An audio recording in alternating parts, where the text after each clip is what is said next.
It then flips around to a 16-play, 86-yard touchdown drive by the Washington Commanders. Big swing there. Eagles have an opportunity to at least maybe they go 3 and out after they get a field goal. Maybe they go 3 and out, but at least get a field goal out of that.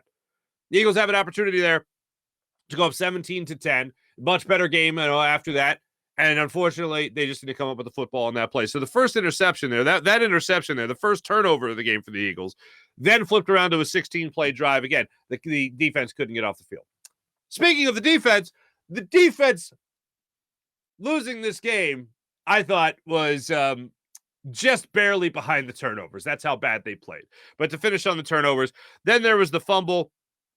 CD Deuce gets you the interception back. It's 23-21 at this part, start of the fourth quarter. CD Deuce gets you the ball back. Dallas Goedert has the fumble where, yes, his face mask is being ripped. Yes, he's being driven into the ground. But somehow, magically, the refs don't see that, and they only see that he was down by contact. Okay. And then it results in a field goal the other way. There was an opportunity there, and you'll hear Nick Sirianni talk about it, where he potentially could have pushed them back a little further. He chose to elect for them to still kick the field goal. This one at 55 yards, to which kicked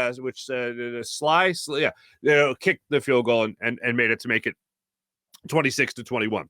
Then you get the ball back, and you think, all right, there's plenty of time left here. Still got 12-20 left in the game here. All right, you got plenty of time here. And you get the ball back.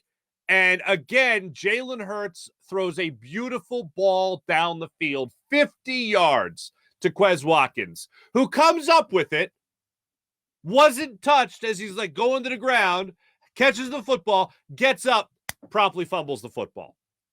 No bueno. Devontae Smith comes in from out of nowhere. He jumps on the ball. It slips out of his grasp, winds up back into Washington's grasp, and then they end up killing some more time with it. But then you had an opportunity there, instead of having the ball at the about the 22-yard line, it would have been for the Eagles. They then give the ball back to Washington, who then kills some more clock, unfortunately, and you don't have an opportunity to cash in on that with about 5:50 left in the game.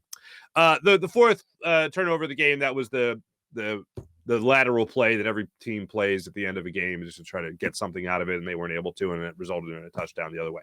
So it could not have worked out worse, but I really don't look at that as, oh, they lost the game because of that last fumble too. No, the 3 earlier turnovers is what absolutely killed them.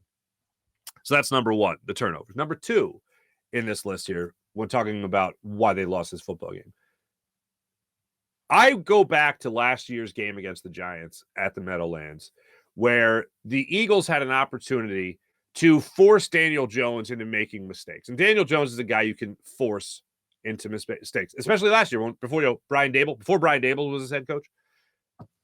And Jonathan Gannon chose to sit back, stick with the sticks defense, not play aggressive, and just wait for Taylor Heinicke to throw interceptions, make mistakes, fumble. They just sit back, relax, and allow that offense to do whatever they wanted to do, because sooner or later they were going to make a mistake. We're not going to allow a big play. Well, here's what happens when you don't allow a big play on a 16-play drive, 11-play drive.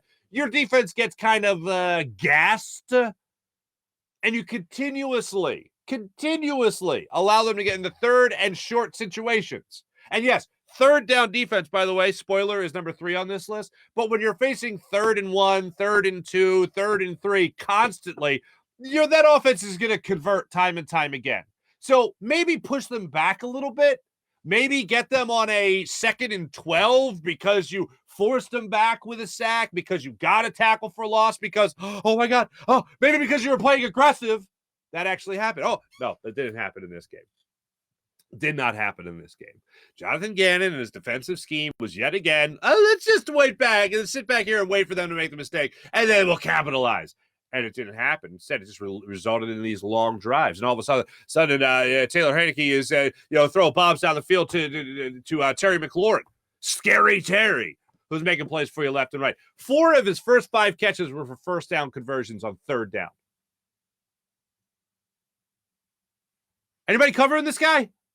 No, instead you're going to have Darius Slay, one of your best corners, best corner in the league, rating-wise. Sit back and just watch the show. That's atrocious. That's not what got you to this point. What got you to 8-0 is an MVP quarterback playing back there with Jalen Hurts, and yes, still the MVP. Yesterday's not on him. Okay, for anyone that's in the Jalen Hurts is so great at MVP, he lost. Okay, well, first up, they lost one game, and Jalen Hurts played great in this game. But watching this defense play yesterday gave me nightmares that they had learned nothing.